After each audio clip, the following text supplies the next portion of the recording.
every year marks another year, that there's no closure. I still have insomnia 30 years after the fact.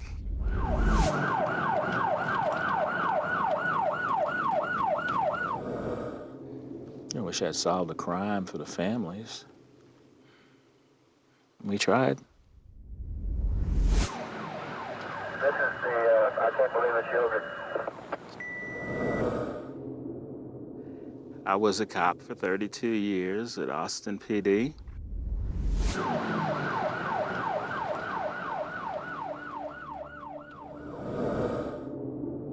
I'll always be associated with that case.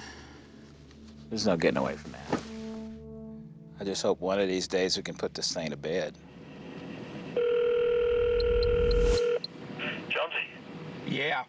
You hear about the call 2900 West Anderson? Yeah, I'm headed over there. The call occurred at 11:27 p.m. Homicide for. Homicide for. Did you get my en route there? I was the lead investigator on the I Can't Believe It's Yogurt Shop murder case. On December 6, 1991, there was a robbery, fire, and murder committed. It's all right, I'll make the call myself. The victims were Jennifer and Sarah Harbison, Eliza Thomas, and Amy Ayers. I can still see them. I can still see the inside of that place. That stuff's indelibly burned in my mind. There has never been in Austin a more grisly, ugly crime. There's 4 girls in there, and they're all beautiful girls, and they're very young. They're cleaning up, they lock up the yogurt shop, and then we believe it to be 2 individuals. Came in, they forced them to the back room at gunpoint. I lost my sister Eliza Thomas in the yogurt shop murders. I was 13. Yeah, I was 13 when my sister died. The whole city was in shock. Everywhere we drove, there were these billboards with a picture of my sister on it. And so it's like, you just hold on to anything you can to get through these moments that are so impossible. We went where the case took us. Open the door, police! We're either gonna charge some people and get them in jail or clear them from this case. I don't know how many murders I've tried. It's unlike anything I've ever done before. It's nothing but one unexpected twist after another. Do you believe that there is right now some evidence that could lead to the killers? Yes. Yes, I know who did this. I just don't know his name. Is this the end of the beginning or the beginning of the end?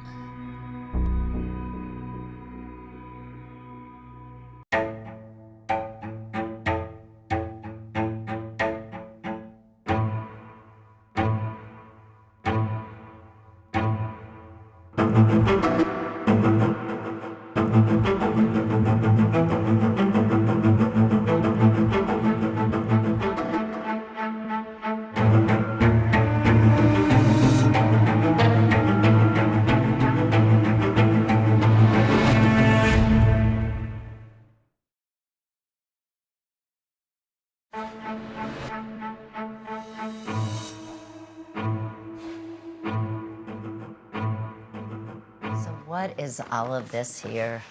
These are my notes. It's been more than 30 years since John Jones began the painstaking search for the killers of 4 teenage girls in an Austin yogurt shop. Oh, that's the big book. This one is really from day one. He has long since retired from the Austin Police Department and moved out of Texas. But copies of some of the case files moved with him. Hypnosis, polygraph, confessions. You know, I notice this sitting here. Yep. We will not forget. You haven't. Nope, can't.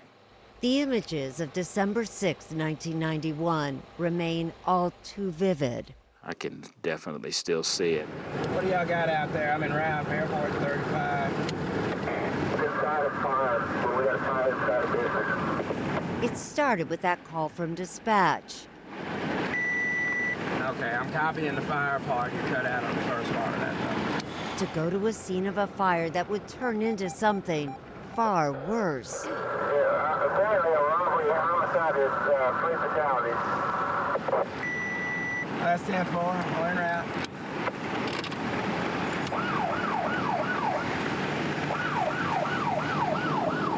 And then about halfway out there, they called me again on the radio and said, we found a 4th body. A local TV news crew happened to be filming Jones on a ride-along that night. What place of business is this here? This is the, I can't believe it's yogurt. Okay. Fire department had just knocked down the fire. I mean, there was still a lot of water in there, a lot of smoke still. It was all muted grays and blacks. There is no color in there with the exception of the girls. The girls were quickly identified. 2 had been working at the shop, closing up that night. Eliza Thomas and Jennifer Harbison were both 17 years old. Jennifer's 15-year-old sister, Sarah, and their friend, 13-year-old Amy Ayers, had met them there to head home. The 4 girls had been gagged, tied up with their own clothing, and shot in the head. Investigators would learn that at least one of the victims had been sexually assaulted. The yogurt shop had also been set on fire, destroying potential evidence. There was smoke and soot on every surface, so kind of made fingerprinting kind of difficult. This was a crime like none Austin had seen before. Jones knew he needed help, and from the scene, contacted the Bureau of Alcohol, Tobacco, and Firearms, the FBI, and the Texas Department of Public Safety.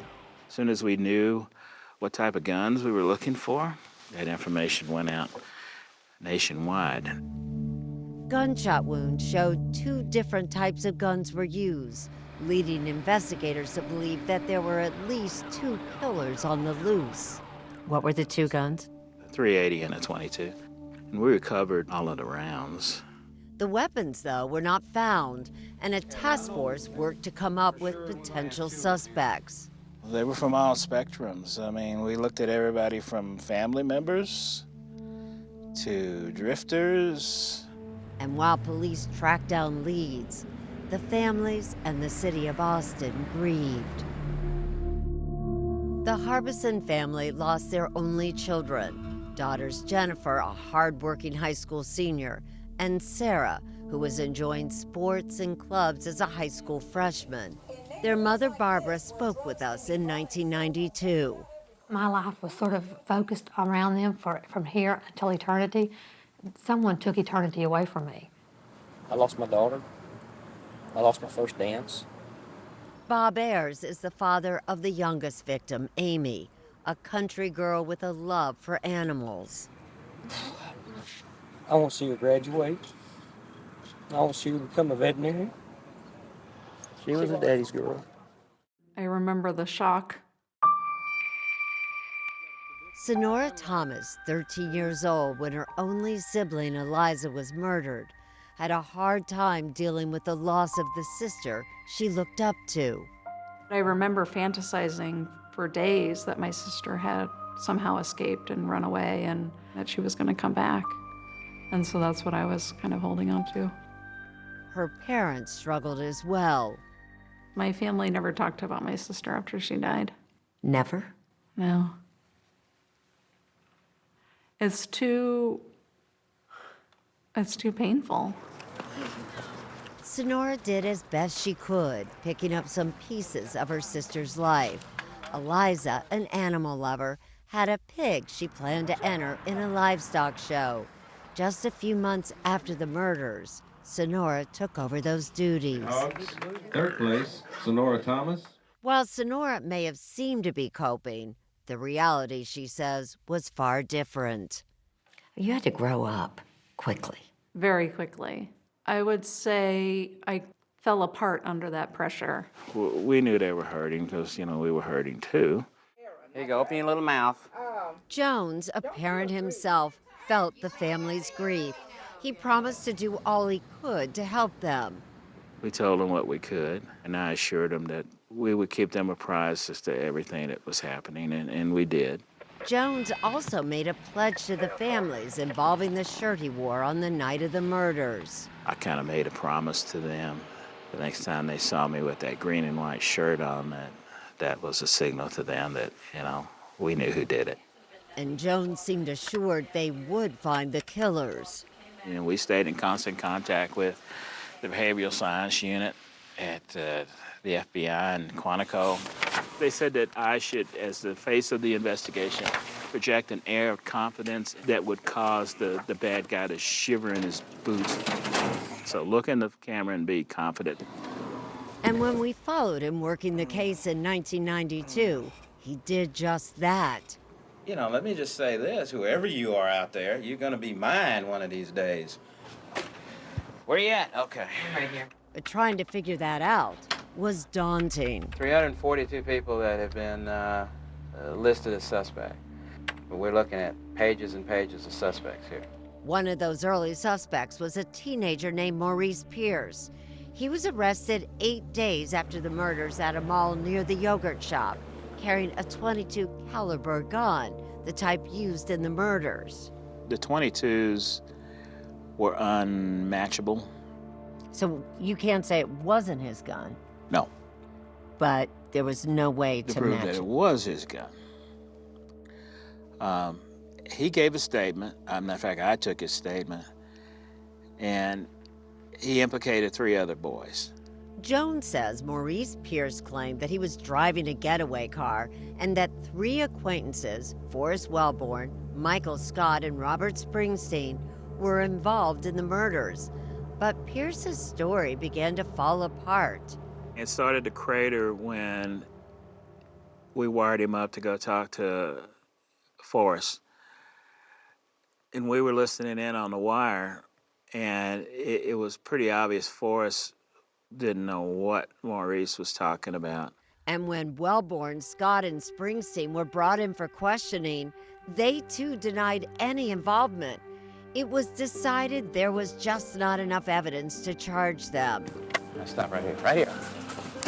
And the search for other suspects continued. Get down on the ground, get down on the ground, get down on the ground.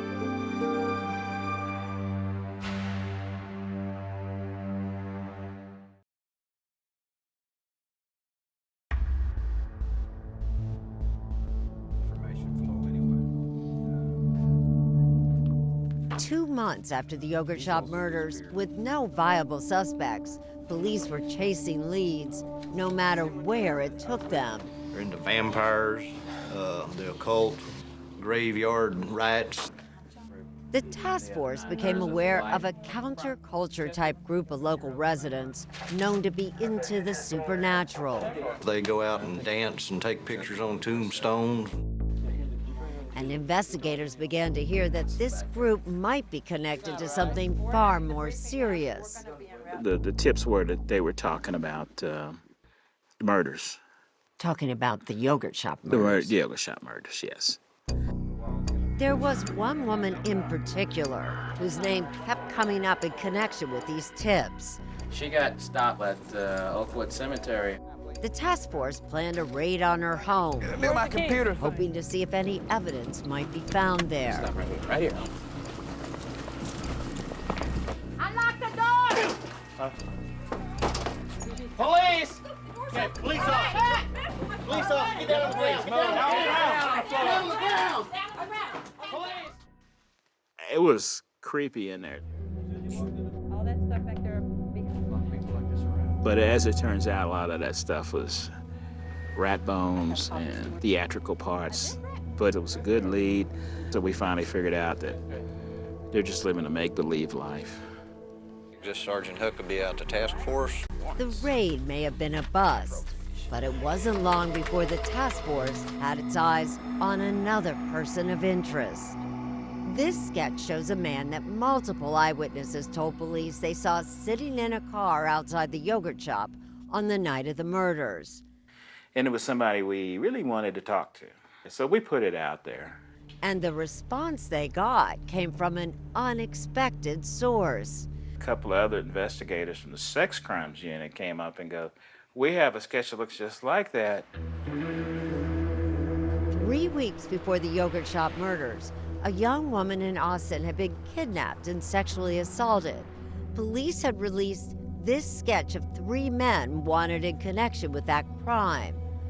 One of those suspects bore a striking resemblance to that man witnesses reported sitting in a car outside the yogurt shop. You know, I just kind of went bloop when I saw the composite. A tip came in that the men wanted in the kidnapping and sexual assault case had fled to Mexico. 2 were caught and arrested, one who resembled the person of interest in the yogurt shop sketch. The development made national news. When they got caught in Mexico, we went down there to interview them. Jones's team questioned the men, and so too did the Mexican authorities. But the Mexican government announced to the whole world that they confessed and they were going to try them for the murders down there. They confessed to the yogurt shop. Yes, they did. But Jones learned those confessions had details that didn't match the crime scene. Even the caliber of guns they claimed to use was wrong. There was too many inconsistencies in the confession. So Jones's team re-interviewed the men, and he says this time they recanted just about everything. It made Jones and other investigators wonder if those confessions were coerced by the Mexican authorities. The once promising lead fell apart. It was depressing. Over the following years, there would be other confessions, ones that were willingly given. You know, we faced 6 confessions. 6 people who confessed. Yeah, written. That confessed to this crime. Yes, they did. And they didn't do it. Nope. In 1994, after nearly 3 years of leading the investigation, John Jones was moved out of the homicide division. He says it was a mutual decision. Austin police wanted fresh eyes working the case, and Jones felt it was time to move on. Other detectives took over, and as time passed, the victims' families were left wondering why no one had been arrested. Amy Ayer's mother, Pam, spoke to us in 1996. They're probably out there leading a life as normal as they've ever had. And ours is never going to be the same. That same year, Eliza Thomas's mom moved away from Austin, and the painful reminders. Running into people who were constantly asking how the case was going was very hard on me and especially my daughter, Sonora. Sonora's life had taken a downward spiral. In my high school years, things really deteriorated. Drugs, using alcohol, being hospitalized, going to a boarding school for, disturbed teenagers, things like that. The case seemed stalled until October 1999. Some breaking news. Austin police have arrested 4 men in connection with the yogurt shop murders of 1991. There were finally arrests, but would it answer the question on the billboard that had been haunting Austin for nearly a decade?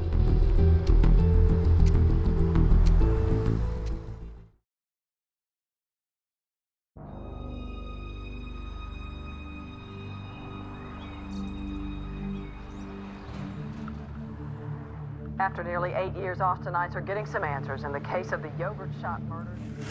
I want to start off by thanking y'all for joining us here today. For almost 8 years, we've all waited to hear the words that our police department is close to a point of solving a crime that has haunted our very souls. Today, we finally get to hear those words.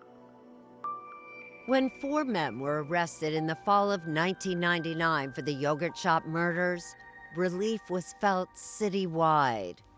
Sarah, Jennifer, Amy, Eliza, we did not forget. The girls' families struggled to take it all in. There had been so many false leads for such a long time. It was hard to know how to think about it and how to feel about it. But there were finally names and faces to blame. Maurice Pierce, Forrest Wellborn, Michael Scott, and Robert Springsteen. To the task force, they were familiar names and faces. They were the same young men that John Jones and his investigators questioned just 8 days after the murders. Did you do this? I have no comment. And ultimately released for lack of evidence. I was confident and remain confident this day that we got as far with them as we could then. But that doesn't mean that there wasn't something developed later that would cause them to actually go out and arrest them. So I was going, yes, good job. I was ready to dig out the hideous green and white shirt. But before that shirt could come out of the closet, the one he promised the girls' families he would wear when the case was solved, Jones wanted to know more about what led to the arrests. There was no physical evidence, nothing. Joe James Sawyer was appointed as Robert Springsteen's attorney. What made them go back and charge these guys? Because the new officers, when they reopened the cold case, convinced themselves that we let them slip through our fingers. We had to have had the murderers in the beginning. In part, they decided that because they had nothing else. There was no new physical evidence suddenly tying any of the four men to the crime, but what police did have were two newly obtained confessions, one from Michael Scott and another from Sawyer's own client, Robert Springsteen. Michael Scott's confession came first. He was questioned over 4 days. Come on, Michael, you're doing good. Tell us, let's do this today. Let's do it. Seeing girl, I remember one girl screaming, terrified. Scott told investigators that he and the others only intended a simple robbery. He said they cased the yogurt shop earlier that day, and then after dark, he said, they came back, armed with 2 guns. I heard the gun go off. I only pulled the trigger once. I hear another gun go off. Investigators claimed that Springsteen later corroborated much of what Scott said. How you doing? This is very loud, is that correct? But after intense questioning, he went further.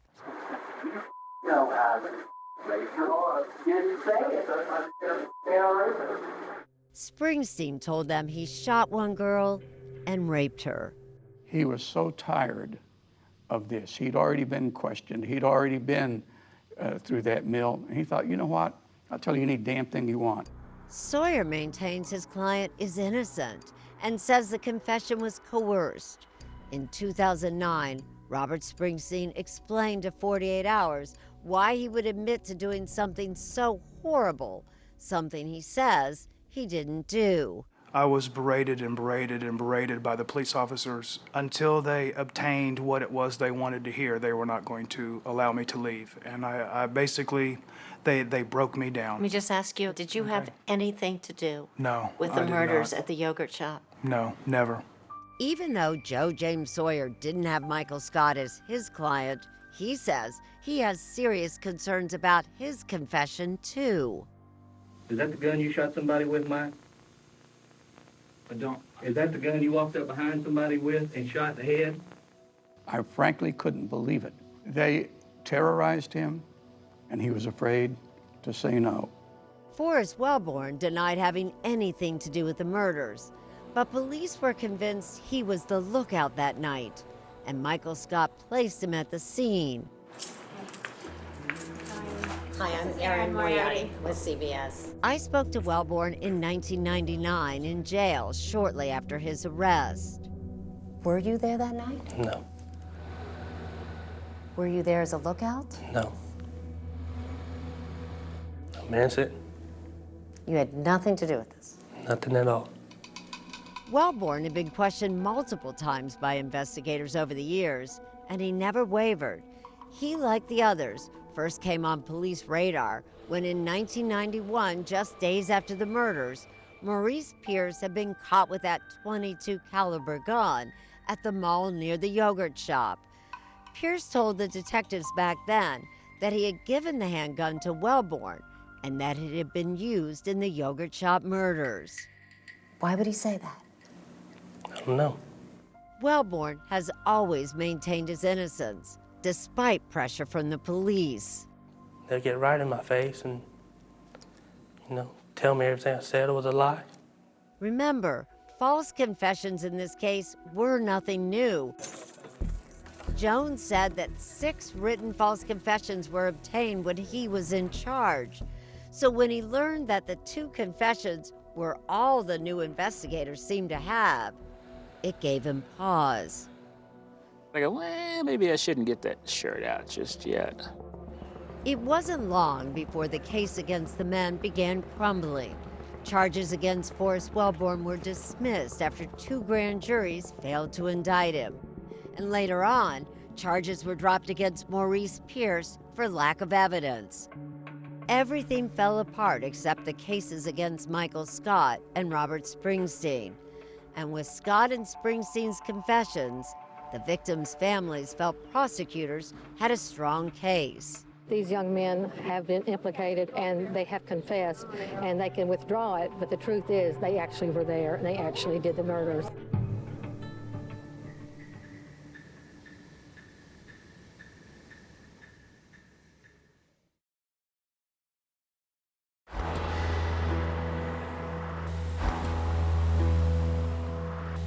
In 2001, nearly 10 years after the murders of Eliza Thomas, Amy Ayers, and Sarah and Jennifer Harbison, the yogurt shop murder trials began. Both defendants, Robert Springsteen and Michael Scott, faced the death penalty. The only thing that ever tied Robert or Mike Scott to that crime scene were their confessions. Confessions that both defendants said were coerced. The 2 were tried separately. Springsteen's trial was first. Neither of the men would testify against one another, so instead, prosecutors used their confessions against one another, reading parts of the confessions to the juries. Springsteen's lawyer, Joe James Sawyer, was frustrated that he couldn't cross-examine Scott. I thought the trial was massively unfair to my client and that it was being done systematically and with deliberation. The trial lasted 3 weeks. The jury deliberated for 13 hours. Defendant, please rise. And then reached a verdict. We, the jury, find the defendant, Robert Springsteen IV, guilty of the offense of capital murder. Guilty. Springsteen was condemned to death row. In 2002, Michael Scott went on trial. He was convicted as well. He was sentenced to life in prison. But the case didn't end there. 15 years after the murders came a shocking turn of events. In a 5-4 decision, the court behind me said that Michael Scott's constitutional rights were violated during his trial and therefore should get a new one. Both Scott and Springsteen's convictions were overturned on constitutional grounds. The Sixth Amendment gives defendants the right to confront accusers. And remember, in Scott and Springsteen's trials, their confessions were used against one another, but they weren't allowed to question each other in court. And the relief was incredible. But that relief for the defendants came as a devastating blow to the victims' families. We later spoke to Eliza Thomas's mother, Maria, about that moment.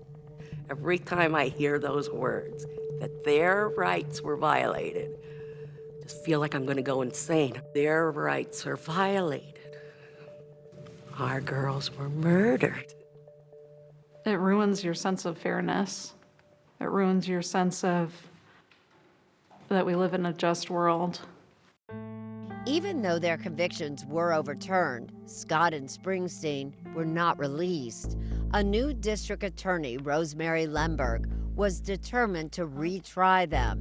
In an effort to find more evidence, Her office had ordered DNA tests on vaginal swabs taken from the victims at the time of the murders.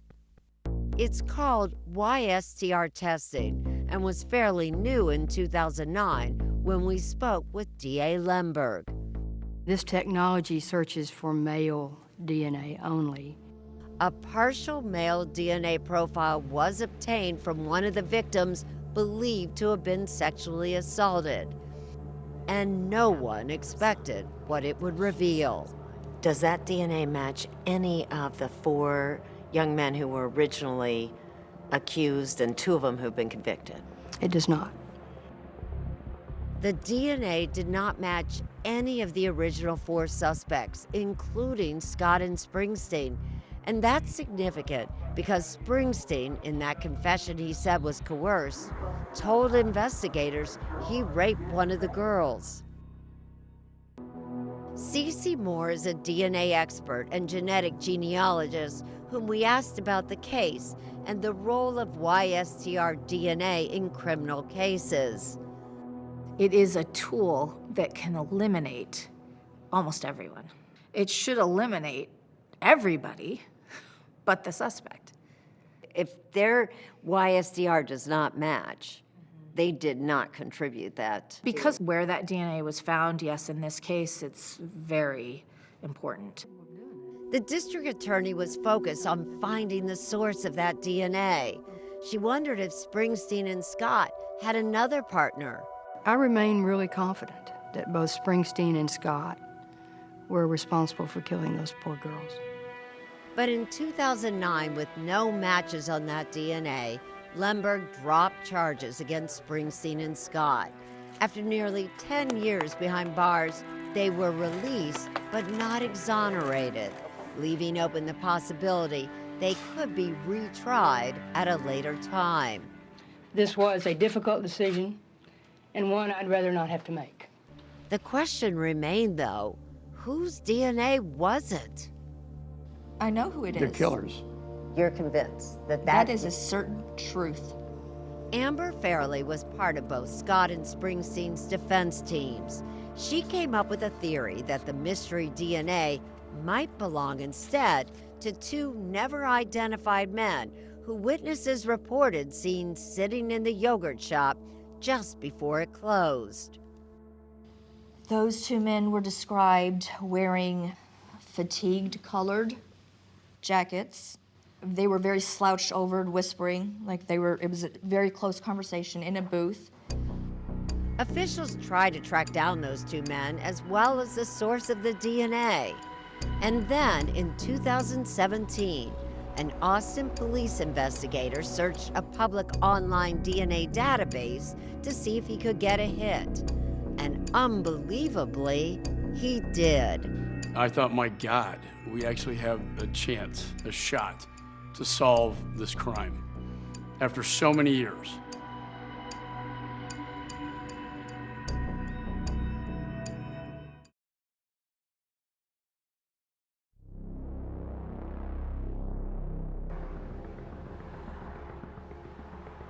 I really thought this was it. I really thought we had a chance to solve it.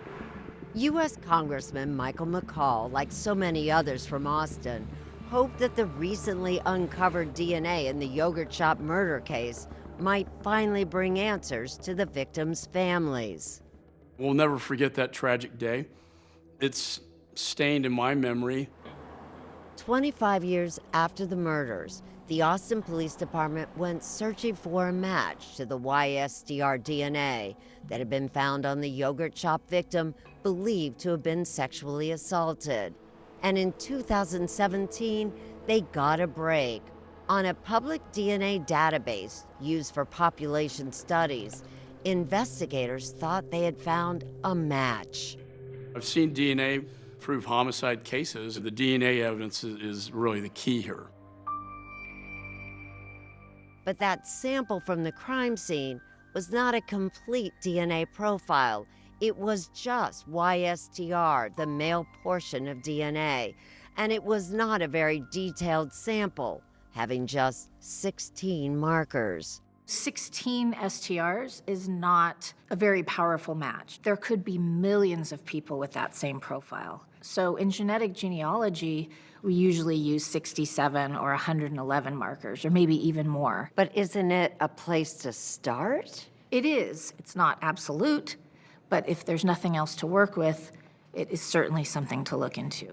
Still, it seemed to be the most promising lead in years. But there was a problem.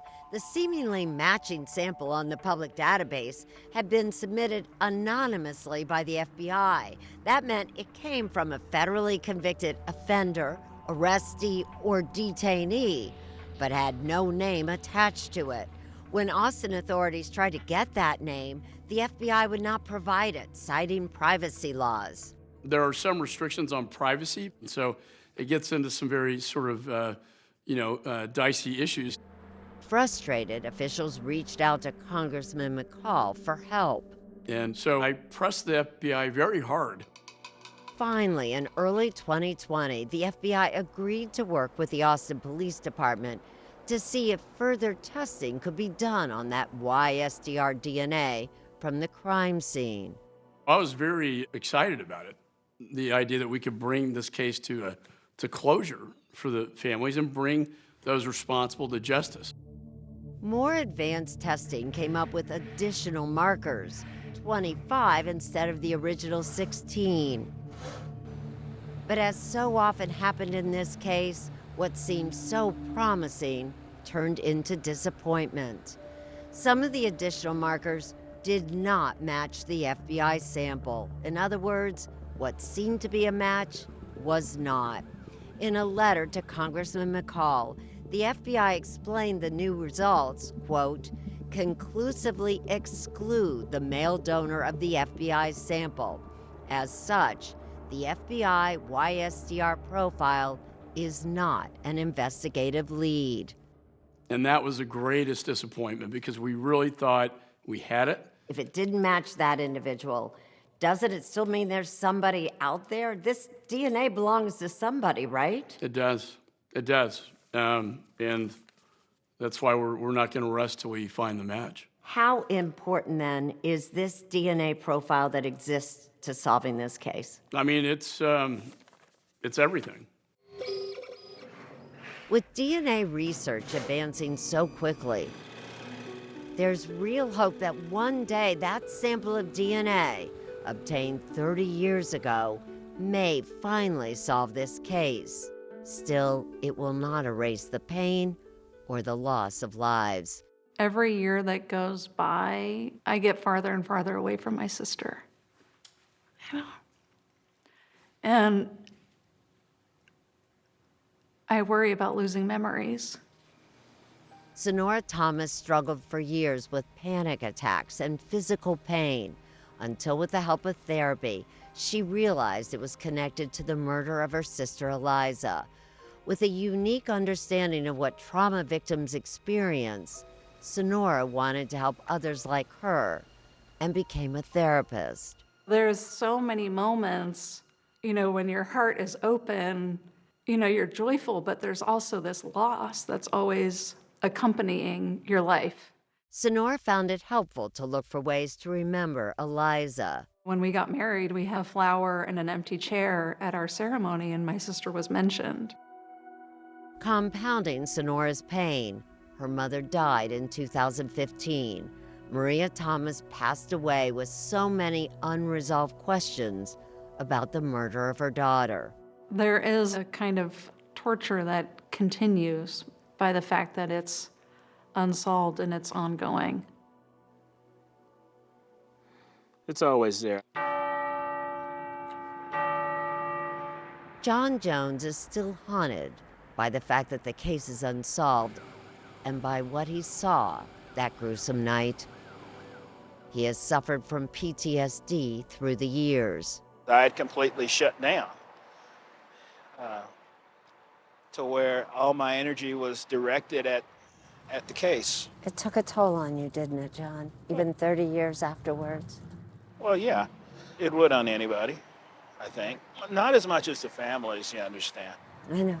Whatever pain I'm Having pales in comparison to what they're going through.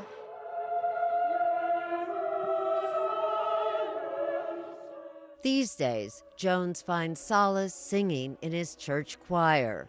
I can relax when I'm in church. Leave the world behind? Leave outside? No, I know it's just past the door. And when he's in that outside world, the families of Amy Ayers, Jennifer and Sarah Harbison, and Eliza Thomas are never far from his thoughts. I feel bad for them that it's still not solved. But Jones has hope. He has kept that shirt he wore the night of the murders. Only worn once. The shirt he promised to never wear until the case was solved. 30 years later, it's still sitting in there. Still sitting here. It is. And sometime soon, John Jones looks forward to wearing it again. I just hope one of these days we can put this thing to bed. For the family's sake.